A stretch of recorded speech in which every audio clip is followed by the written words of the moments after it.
All righty. So welcome, everyone. This is another edition of Embodied Memories of the Bay, Narratives of African Diasporic Religious Traditions. And we are super, super excited to have our very special artist guest with us this evening. And I am going to jump right in and allow them to tell me their name. So can you please tell me your full name? So my name is Gisela Tangui.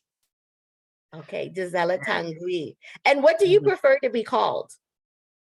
Well, okay, so my name is either Gisela Tangui or in Spanish, Gisela Tangui. But so it depends where I am. So if I'm in a Latin place, it's Gisela, and if I'm in American and hang out, San Francisco Bay Area, I'm Gisela, which is like the name I kind of created when I was in kindergarten, when I was a little immigrant kid. And they're like, "What's your name?" And I'm like, English, Gisela. And so I really go by Gisela. So you really like Gisela? I like Gisela, yes. Gisela, right. Okay. Thank you for that. It's such a big part of many of our identities, particularly if we're immigrants, right? That naming, that renaming process that we take, and I want to honor that. So thank you for sharing that. And that you have a positive relationship, it seems, to that name, to your anglicized name. Well, I kind of like because my name is actually a Romance language name, so it's in many languages. So it's actually the root of my name is actually in German. It's Gisela. So that it has traveled. So it's Gisela or Giselle in French, or it's Gisela in Spanish, or even Gazelle in a more Middle Eastern. So it has. And then Gisela in Spanish and English. So pretty much like a lot of languages you can speak to me. So yeah. That's awesome. I think it's awesome like that. So it took me, like every immigrant kid, you're like, oh, my name is it's different. And so my name was given to me by, my mother was going to give me a very Dominican name, but my godmother was like, no, you cannot name her that. My mom was going to name me Adarisa, which is like a really Dominican name. And so my godmother was like, no, you cannot name her that. You got to find another name. So my mom knew this really nice lady and her name was Gisela. And so she named me Gisela. And that's how I was named. So yes, it's my godmother saved me. That's so fascinating. I'll share quickly that I have a similar experience with my name. So my name is Khadija, and my name was supposed to be Khadija. It's supposed to be Khadija Tamazi. So God bless the dead. My mother said that when she was a little girl, she made up the name Khadija. That's her story. And then when she got older, then she met, of course, a Muslim woman with the name Khadija. But and my mother's from Savannah, Georgia. She was in the South in the night, and this was in the early 1980s.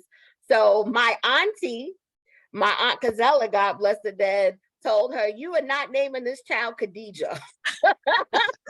What kind of name is that? And so they anglicized it, and made it more like Deidre. So it was Khadija. So that's how I got my name, because my auntie intervened. Otherwise, I would have had this very beautiful Islamic name.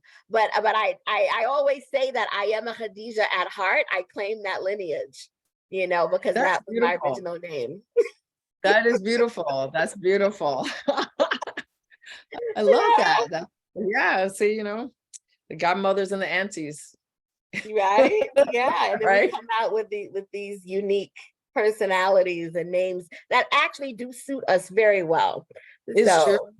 I have a very unique name because my last name is also very unique. It's pretty much everybody that has my last name is probably related to me. So there's this like element. So Tangui is very unique. So I have a very unique name, Gisela Tangui. So pretty much, if you look on the internet, there's only one Gisela Tangui, and that's me. Yeah, fantastic. That's you, and you are here with us. And we are, and that's just the beginning, right? There's so much history there just in that name. And we're Yes. going to continue to go deep. Okay. So what pronouns do you use? I mean, like, you know, I just she, I guess. She. Her. Okay. I mean, I respect, you know, all pronouns, and so, but I go by she. Okay, thank you. So that's, you know, for people watching, when they refer to the interview, or, you know, we're going to have, I'm going to create some lesson plans and things surrounding it. So that's helpful for us to know, so that we can know how to refer to you. Okay, awesome. So thank you. Yeah. And which city do you live in? I live in the city of San Francisco in California. Yeah. And when did you move to the Bay Area? I moved in the Bay Area in 1989, the year of the earthquake. I got here in July of 1989, and then in October 1989, there was the earthquake. And it was a good thing, because there was always the thing, because I grew up in East Coast. And so my family said, oh, you're going to get flattened. There's going to be an earthquake, and you're going to get flattened by a building. I was like, okay, whatever. I'm still moving to California, San Francisco. And so the earthquake, I was like, oh, okay, this is the earthquake. Okay, I'm fine. Okay. So you kind of like got it out of the way, right? Yeah, I got it right out of the way. I was like, the big one, I said, this is a pretty big one. So I got it right out of the way, and I again flattened, and I think it was a great experience in a way, you know. Okay. So is there something that you'd like to ask me before we get started? Just real brief, like, to start this project, was it like a spark of like one day you woke up and you had a dream? You know, like, I know people that have this, like they have a dream and they go, oh my God, I have to do this. Like, I just want to know a little bit about that. Oh, okay. Yeah, that's a great question. So for this particular project, there was a grant that I had applied for. So there was a grant opportunity with the Crossroads Project that's out of Princeton University. And it's all about religions, Black religions. And so there were different types of grants. And one of them was, so when I saw that there was this grant opportunity, you know, I'm an academic. I'm also a voodooisant. I'm a practitioner. I'm a mambo, but I'm also an academic. So I'm always like looking for ways where I can do my work, where I can do my spiritual work and also have it align with my academic work, right? And so this was a potential opportunity, and as I had to jump on it. So I didn't quite know, you know, what I was going to do, but then I met with some women who work here at Stanford, and there is, and they had some different ideas. So the three of us sat around like thinking about ideas to see how can we do it, because it was literally due like the next day, right? So like we called this meeting, like I called this meeting and I said, okay, we've got to work it out. And it was due the next day. So it was actually, and you may know her actually, you know, she's a choreographer. She works here at Stanford, Amara T. Smith. To dancer. And so she had an idea when we saw that there was a community stories project, right? Community stories fellowship. She had an idea of actually, it was her idea to document, right, the histories and the experiences of people who are members of African diasporic communities here in the Bay Area, right? So there was, because so much of it, you know, focuses on New York City, right? Where I'm from, and where I think, you know, where you were from as well, right? And also or in Miami, right? In Florida. And so there's little known, you know, this area that hasn't received a lot of research and just, you know, promotion. So, so from that, I said, okay, well, let's see what we can do. And so then that's when the idea came, the framing of it. Let's talk to people, different generations who are part of African diasporic religious communities out here and tell those stories. And then so many of you are artists. And so I thought it would also be a really great opportunity to showcase your art. Oh, So awesome. that's how it came together. Yeah. Oh, okay, I like that. Okay. So that's awesome. All right. Yeah. So I'm super excited. Thank you for being a part of it.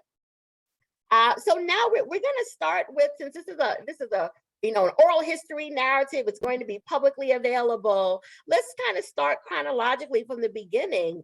Can you share with us what year you were born and where were you born? Okay, I was born in 1964 in Santo Domingo in Dominican Republic, which is the first new city of the New World. That's right. Santo Domingo. And my mom always said I was born right in the center of the capital. Okay. So it was 1964, and there was a lot going on there in the sense politically. So there were a lot of changes. Trujillo had gone, and so there were like new governments. And within the first year of my life, there was like kind of revolution where the Americans went in, and so my mom, like one of the things she tells me is she was like running on the street with me with the gunfire going on, because there was like just a revolutionary situation going on there. And so I was born in 1964, and that I feel like that's a pivotal year in the world, because 1965 you had civil rights, and there's a lot that happened. It was like the threshold to the new. And so I feel like very special about the year I was born. All right. Yeah. Wow. Yes, absolutely. Right. 1964. So much. That's when we had the first Civil Rights Act passed. And then we had the second one passed in 1965. There were lots of definitely a lot going on there. So you were born in Santo Domingo, and where did you grow up? How long were you there before you came to the US? Well, I came to the US, I know, pretty sure in the middle of the winter. And I was 3 years old. And because I was like, I like lived on an island, and I like played, like my toys were like, lizards and ducks, and, just running around, and, just the island itself. Right. So when I arrived here in New York, they put this huge coat on me, and I remember this, I was walking in the snow, it was up to my chest, and I was like, whoa. And so that was my very, very distinct memory of we arrived the first day I arrived here in the United States. And so I grew up on it. I came to New York City, and I grew up in Manhattan, pretty much stayed in the same neighborhood. And when I was 5 years old, we moved to Washington Heights, and I grew up in the same building since I was 5 years old. All right. Oh, wow. And what faith community did you grow up in, or communities?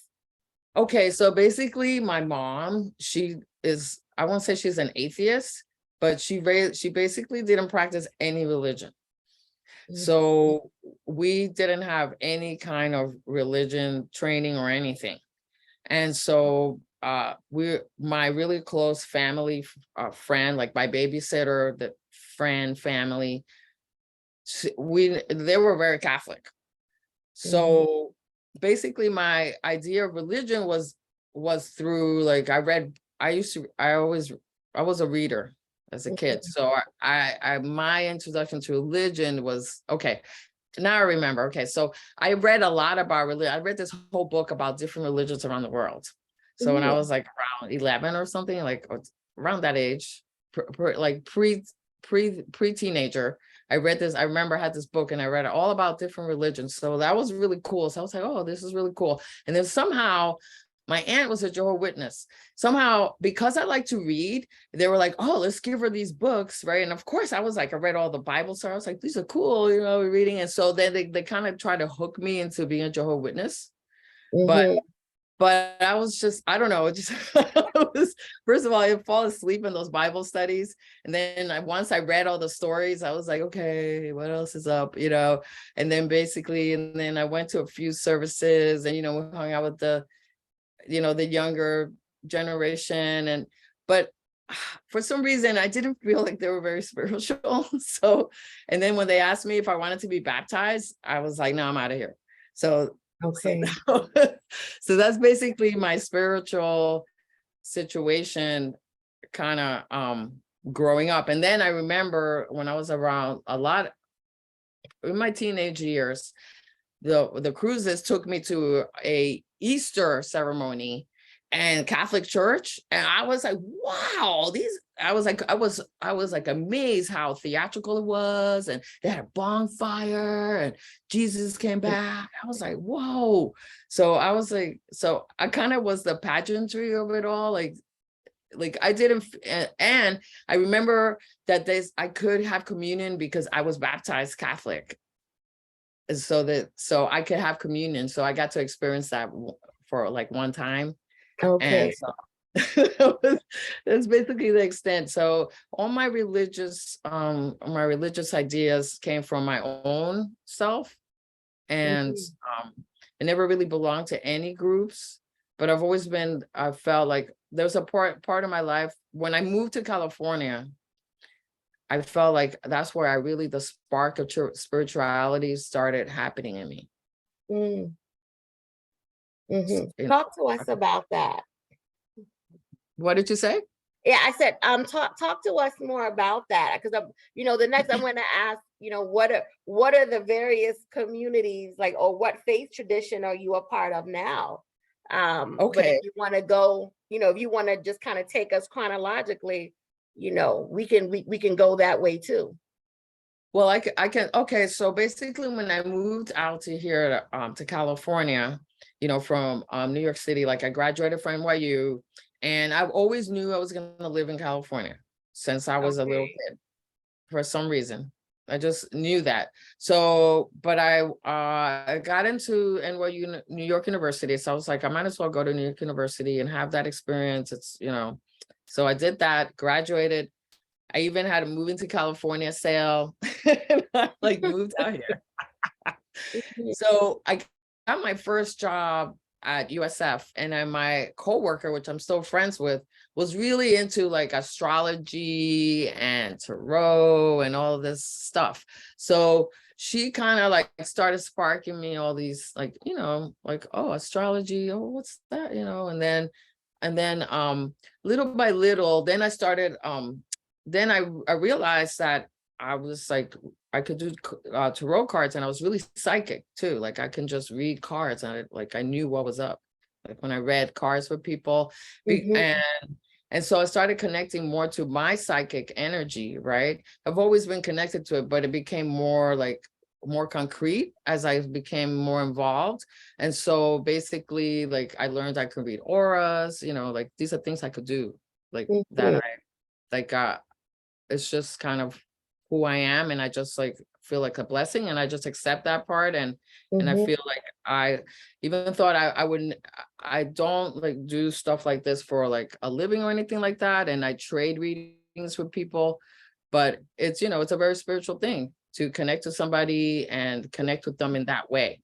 So anyway, so reading the tarot cards and doing that kind of started that path in astrology, and just starting to connect and think about the universe and universal energy. And then about a couple years after, because I moved here when I was about 20, my mid-20s. When I was about 27, for some reason I was like, that you want to be an artist, so it's time that you honor that. So I know I was 27. I was like, you should have really thought about this earlier, okay? But you're still gonna do it. So I said to myself, man, I need a mentor. Like I need some mentor. Like how am I gonna do this? I said, I need to get up to speed. So, and because I were already like, just to track I'm a musician, like I played the violin. I went to high school music and art in New York City. So I was already like, I've always done music, and I realized, I got to do music. And so I started taking voice lessons, and I needed a mentor. So I met my mentor on a bus stop in San Francisco. He's like a famous artist. His name is Winston Tong. He's a famous Chinese American artist. And he's part of a famous band called Tuxedo Moon. Like they were famous in the 80s. And I met him on a bus stop, and we were both at that time Converse were always cool, but at that time, like, artists wearing Converse, So I noticed he had like leather Converse, and I was like, oh shit, he has leather Converse. Wow. Right? I was like, that still sounds cool to me today. Leather Converse. That sounds pretty cool. They were leather black Converse, right? And so I was like, I'm thinking of the movie of Show Enough. I'm thinking of the movie The Last Dragon. Okay. Were they wearing Converse? Do you remember that movie? Oh, okay. They were wearing Converse or something. But anyway, so I was wearing Converse too. I was wearing Converse too. And so we looked at each other, and then we started talking. And he's like, oh, and I said, an artist. He's an artist. He goes, well, I'm doing a show at Slim's, which was a really cool club here in the Bay Area. And he goes, and I need a singer. And at that time I was taking acting classes. And one thing principles acting is that you have to say yes. Okay. Somebody says, can you do this? You say yes, and then you figure it out. Right. So, right. Like, you're like, it's an opportunity. Right. So, and I was taking voice classes, and he goes, well, can you sing? And I said, yes, of course I can. Right. Yes. And I was like, all right. And so we're talking, and we get on the bus, and we're talking. And then he's like, oh my God, I'm on the wrong stop, bus. And he runs out. And I'm like, whoa. Right. And so I'm like thinking about this, and I'm like, wow, that was amazing. Like, this guy offered me, for some reason, I knew that he was for real. Like, he really did have a show at Slim's, and it was opening for a very famous other performance artist called Lydia Lunch. It was opening for her. We were opening for her. So about a week or two later, I'm like, I lived in the South of Market, and there was a laundromat called Brainwash. And so I'm like getting my laundry, and I see him. And then another thing, I'm in my acting class, and they're like, you have to, if you have an opportunity, you have to go up and talk to him. Like, you have to go do it. Okay. Because you want this, you got to go do it. You got to be brave. That was it. You have to be brave and courageous. Like, as an actor, you have to be brave and courageous, right? Because you have to take leaps of faith. So I'm like, okay, go. And I'm saying, so go talk to him. So I go talk to him. So he's chatting up the lady that's in the counter, right? Because so that he comes to me, and he sees me, and I go, hey, hi, remember we met at the bus? He goes, oh my God. Yeah. And he goes to my house, and he carries my laundry to my house. And then at that time I had a piano in my house. I rented a piano. I was like, I really want to meet piano players, so I better have a piano. So I rented a piano, and he came to my house, and he played me all his songs, and they were really nice. Right. And I was like, wow. I was like, you're really amazing. Right. And then it turned out he lived down the street from me. Oh. And I was like, what? And so we left down the street. And so then and he stands in Winston Tong, and it's part of the band. So then I told my friend, I said, I met this guy, Winston Tong, and said he's part of Tuxedo. And when she goes, what? And I said, yeah, he played all his music at my house. And she goes, what? Winston Tong was in your house, and he played all his music for you, and he sang for you? And I was like, yeah, and it was really good. And she was like, oh my God, you don't realize he's like a super famous guy. And I was like, what? And I was like, okay. So anyway, things like, so we had a very spiritual experience together, and I was like, can you be my mentor? And he said, okay, I will. And so that's how, and so check this out. So this is how the spirituality happened. So basically my role was to play the Black Madonna as Black Mary. That was my role in the play, in the performance, because he was translating from this French poet called Baudelaire. It was a piece to the Madonna that he was translated from the French. So, and I was going to be the Black Madonna and he had a kunga player, and he was going to recite this poem, and I was going to dance as the Black Madonna. And then at the end, I would sing like the first line of the Ave Maria. And so we did this show. And then I did the show with him, right? And it was really true. And so this is how I also got into, I was like, show business is fun, because my first show, I had a dressing room and I got paid, and it was really, I was like, wow, show business is cool. So performing. So anyway, so that's how it all happened. And then from there, I started. Can we pause for just a second here? Yeah. So let's unpack the significance of that a little bit. Yeah. What did you make of that you played this Black Madonna in this adaptation? You said from the poet. It's a poem by Baudelaire. Charles Baudelaire. Okay. Yeah. And what was the significance of that to you, or what is the significance of that to you now? Well, because when I played her, I had to learn about her, and I had to learn about her different incarnations. So he gave me this book about this lady that was searching for she was searching for Black Tara in the Himalayas, right? And so I read this interesting book about this lady in her search, and how she would peer in the stones to the nuns up there. And so I read about how the Black Madonna existed in many churches in Europe, and how she's been worshipped for a long time. And I was like, what? And then that she goes back all the way to Isis.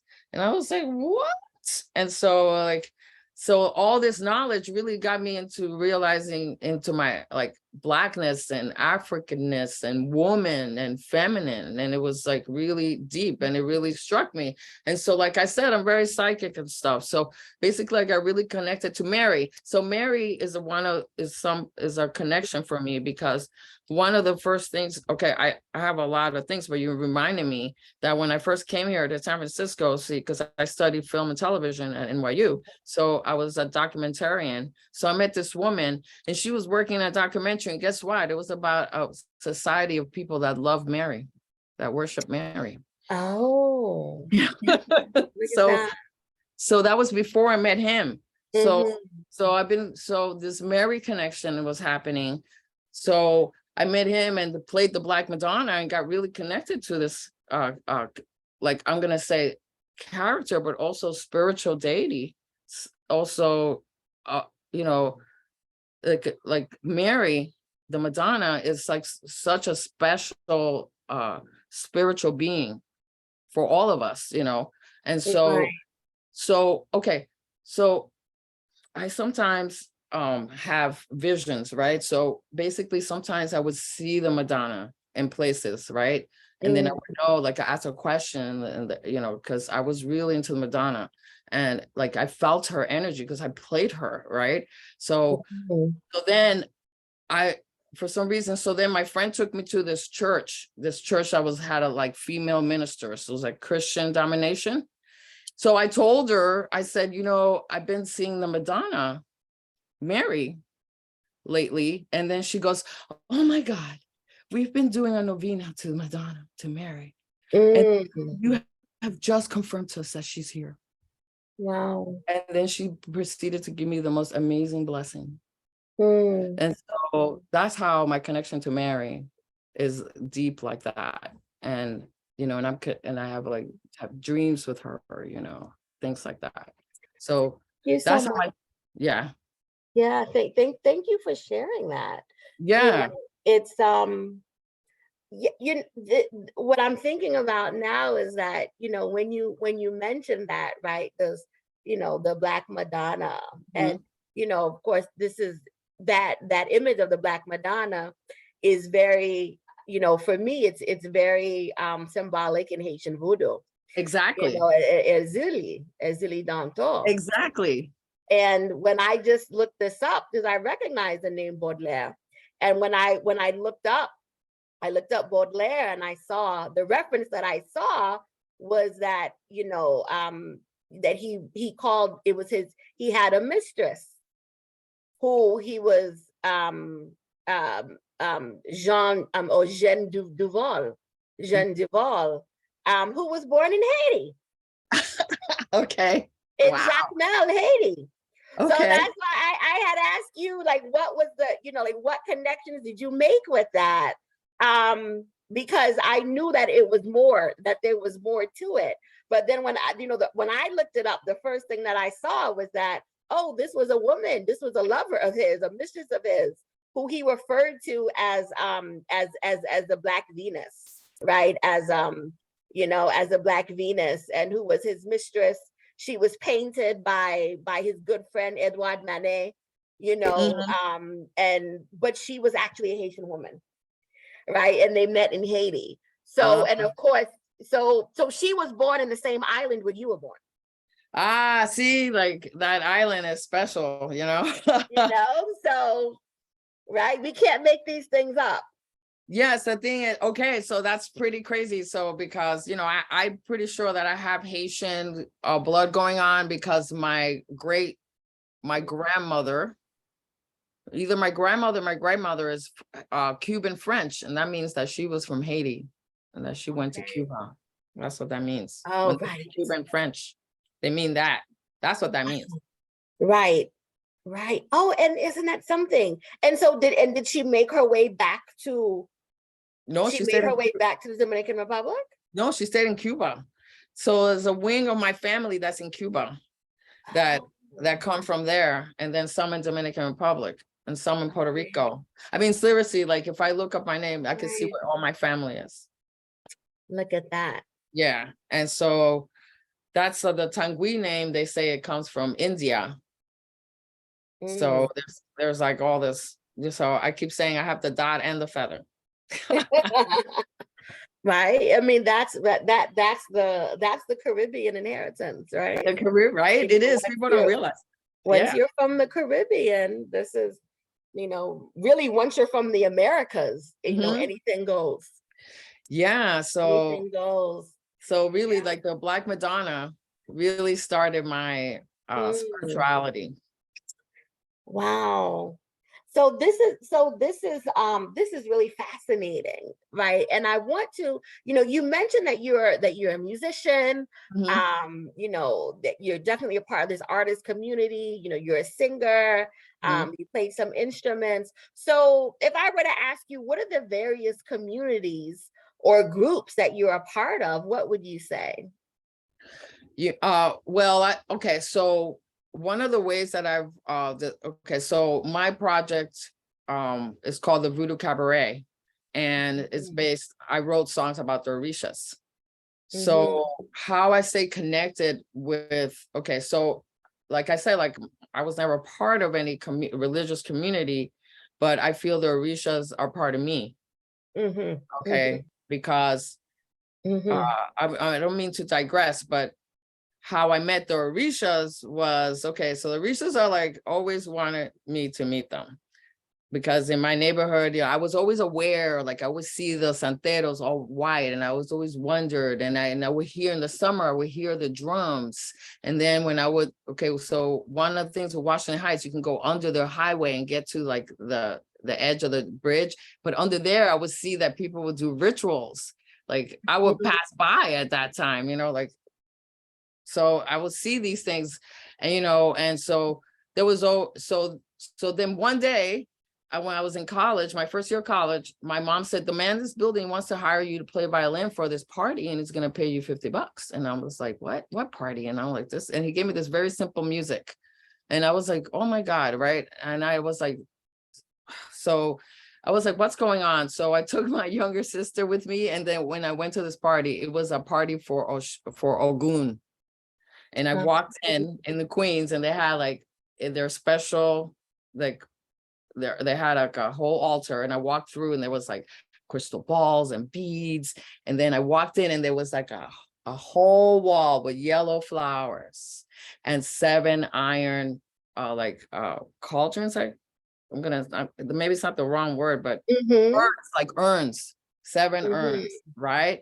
and they had all flowers, and then they had a ceremony, and I was a musician to play in the middle of the ceremony. I was like, oh my, right?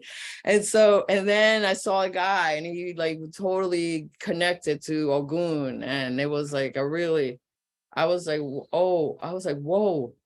I mean, it was, so that was my first introduction to the Orishas. And then many years later, I got introduced again. So, okay. Okay. Oh, wow. Mhm. Okay. So going back, so anyway, what were we talking about? Oh, the communities. So as my project is about that. And so one of the ways that I realized that stays me connected to the Orishas and spirituality are learning drums, playing the West African drums. Okay. Right. Trying to learn some of the songs, from different people, and then also by doing dance classes. So I do like every Friday I do like an Afro-Haitian dance class with Blanche Brown. And so that class is super special to me because that's like a spiritual class for me, like a spiritual community. And I do it through dance. And I actually had, for the Fête Gede, I had a very spiritual experience where I connected with my grandmother, which no one ever talks about. And I connected with her in this dance. And I was like, anyway, that's a whole different story. But like I said, I'm very psychic and very connected and very open to the spiritual world. So I had that experience. And so I feel like that is my spiritual community for me. And and so the dance classes, and I also study West African dance classes, Guinea style. So that makes me feel connected to my roots. And then once in a while I get to go to parties, and then people sing the songs of the Orishas. So I get to experience that as well. So I feel like that's how my communities are, in the sense. And I want to join a community and find the community, but I feel like the Orishas will lead me to the right people at the right time. Right. Do this. So I'm not like in a hurry or anything. And I feel that I've made my own kind of connection with the Orishas, because I've had dreams with like Elegua, and I've had dreams with Oshun. Like I feel like this, like through my dream world, my intuition, I feel a really big connection. And then sometimes I've met people, like one lady when I was in New York City, and she's like, oh, the Orishas are around you, because she was very like just getting like initiated the beginning. So I feel like she was very open. She felt that energy, so that's how I feel like my communities are. Like that's how I connect through dance, which I feel is right now, and drumming. Awesome.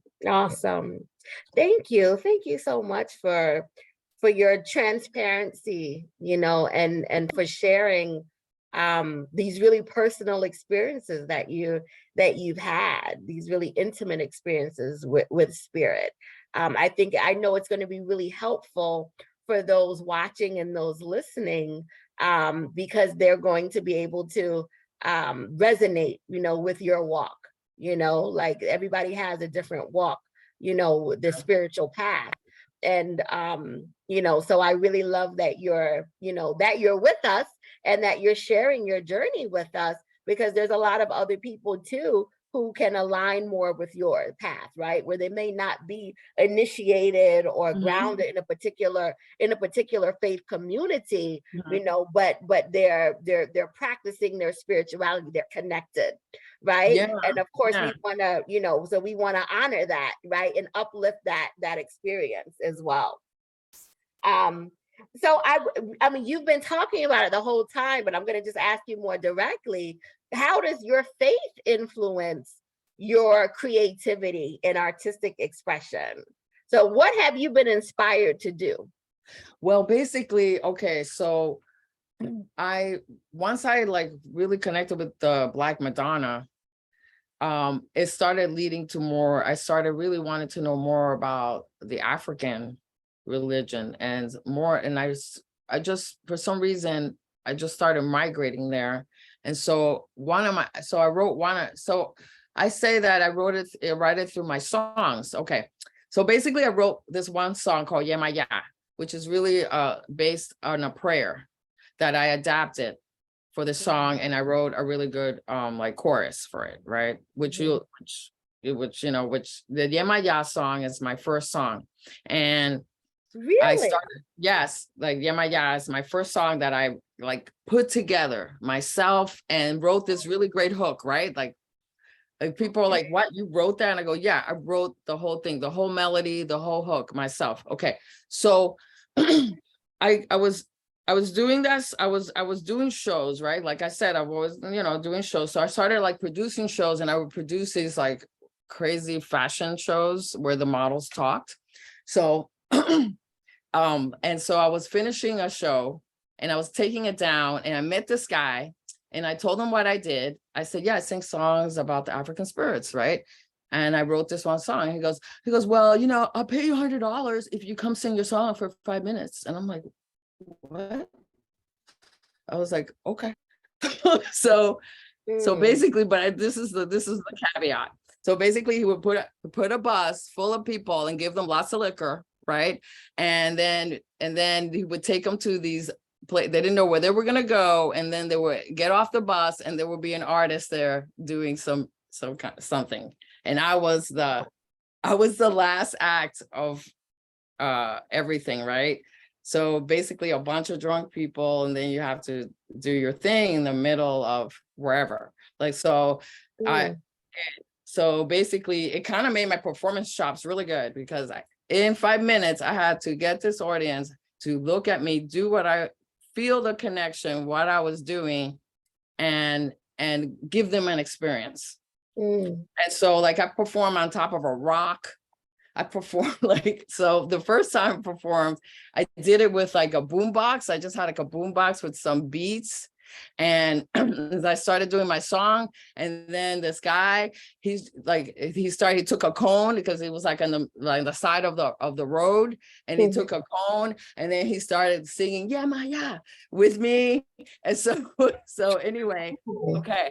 So this guy was like, wow, she's good. And like, she get the whole crowd going. So then we traded, so he would do sound for me at shows. So, okay, so check this out. This is how the spiritual magic. Okay. So I said to myself, the Orisha will tell me when I'm going to have to write a song. Somebody in the audience is going to say a name of an Orisha, and that means I have to write the song at the show. So I would still do my show, and lo and behold, somebody would say an Orisha at the show. And then I was like, oh snap, I gotta write a song about them. And so then I would do a lot of research, and I would like do a lot of research. And so basically I would read books and like really get into what the Orisha was. And then suddenly I would get the song in my head, and I knew what it was. And so every song, so that's how my whole show came together, from this experience doing that, and people in the audience calling out the Orishas.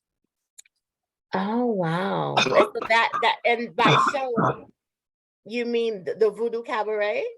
The Voodoo Cabaret, that's how it kind of got together, from doing these like bus shows I used to do with this guy. And every show I would do, I would like, I mean, it was pretty crazy. Like one time I danced with like a pony ride. I did crazy things. I was like a performance artist, right? So I would sing, and I was doing my Yemaya song, and then somebody would say, oh, Shun, or oh yeah, or it was somehow it just Tambala Wedo. I have a Tambala Wedo song. I have a Erazuli song. I have like a bunch of songs. And so basically I kind of learned through reading a lot about different authors about the Orishas and the laws. And basically, but then one day I said, man, I better really learn more about this religion because somebody's going to interview me. And guess what? I was I went to a bookstore and I was like, okay, I used to be this is bookstore and I was really always psychic. I said, there's a book in there for me. And so then I was like, damn, I was thinking, damn, I really gotta learn more.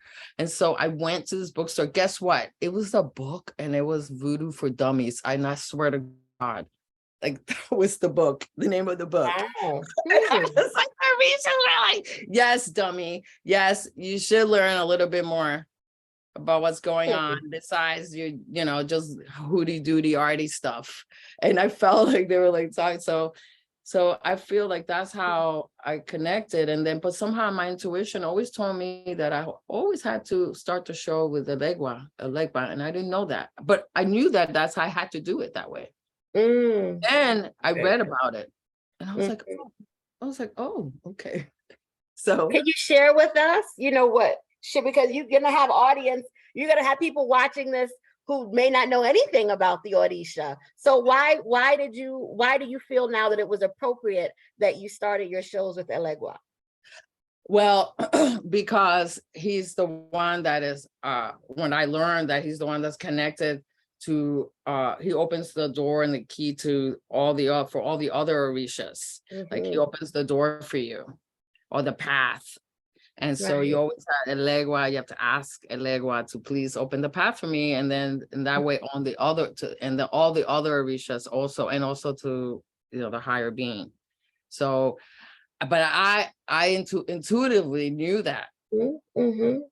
And then when I read it in the book, I was like, oh, I'm on the right path. I'm onto something, you know, like I have a connection here. So that's how I felt. And I felt like it was African and Black. And I wanted to show the world, like, I want to show the world African things, African drums, African masters, African religions. I want to show the world that, and I want to do it through music, and I want to do it in a way that the music is fun and you like it. And if you get in and you go, well, what's that about? And then my music has sparked a lot of people to learn about the Orishas, especially Yemaya. That one, I get connections all the time with the Yemaya. Okay. And we're going to, in our next interview, we're going to watch it. And we're going to talk about it. So so I'm happy that we're getting a lot of the backstory about that in this interview. So for those who are watching, stay tuned and make sure that you watch this next interview, because we're going to actually show the music video, and we're going to, and we have the artist here who's going to explain to us everything about it. So we're kind of wrapping up this first life history interview here. You've given us such great story and history, and I wonder, you know, as we're closing, you talked about the Bay Area, you know, really kind of drawing you, right? You said you always knew that you'd like live in California, that you live in this area, and it's been such an important part of your spiritual development. And so I want to know, are there any particular places, right, or locations that this can be an institution, a building, you know, any kind of place that's especially been important to your worship here in the Bay Area or your spiritual development? Well, let me think about this. Okay, so I feel that I love the altar of the Lady of Guadalupe at the USF church. Okay. That's beautiful altar there. And I sometimes would go pray just to the Madonna. Just like that was really special. I also have a real connection and giving honor, because her day was just yesterday. Oh, see? Okay. So that, and then I also really love St. Francis. St. Francis a lot. And then I could say that with the Orishas and everything, I feel like the nature around here really connects me with the Orishas and makes me always think about all the different parts of the Orisha that represents all the different parts of nature. And I feel like when I go out into like different parts of California, even close to Marin or the mountains and stuff, I feel the connection in that way too. And because so I could say like that's how the area for me brings the spirituality. And so I like places, but I could say the altar of the Lady Guadalupe, I could say that's the most formal place that I really have gone and connected, like in a religious, in a deep way like that, to pray. Mhm. And then of course I've had my own altars that I have myself in my own house that I've had that also are places that are very special as well. Okay. Wow. Thank you. Thank you so much. You're Is welcome. there anything else that you'd like to share before we close? I feel like I just want to say to anybody out there, like as an artist, like when you connect to your like authentic truth, and you can feel like the energy coming through you and the ideas, like I feel like that's what I've done with my project. I've let it be like an intuitive project, and that I feel has led me to so many discoveries and created my show, which I've touched so many people through singing on my own songs about the Orishas. And they're so positive for the world. Like I want the world to realize how positive the Orishas are and how benevolent they are, and to go against all the propaganda. And it's super important for me to represent that and to show those African instruments, like, that's important. So that's what I want to say, like follow that truth, that kernel, that intuition with your art. And sometimes connecting your art with your culture and roots can bring beautiful things. Oh, wow. Asheo. On that note, we are going to close until the next interview. Thank Okay. you. Welcome. That was just awesome.